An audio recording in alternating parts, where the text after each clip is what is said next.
আসসালামু আলাইকুম। বলছি আমরা কালীগঞ্জ ইউনিট থেকে আমাকে পাঠানো হয়েছে এই বাজারের জন্য, বুঝলে? আমার বাজারের জন্য দেখুন সবেন বড়ি আছে,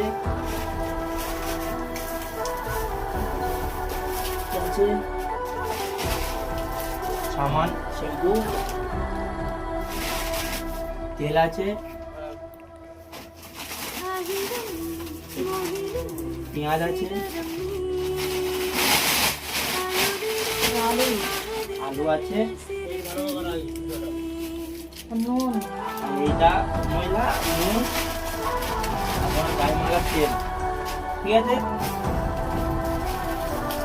এই সমস্ত বাজার চলে দিয়ে দিচ্ছি দিয়ে। এখানে চাল আছে, বুঝলে তো?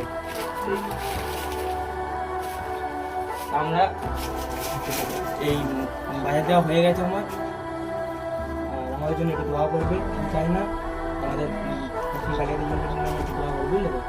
যাতে আমরা আরও সবার কাছে থাকতে পারি, আর যেন তোমাদের সবসময় আমরা সাহায্য করতে পারি, ঠিক আছে? আর বাজারটা নিয়ে নেবে।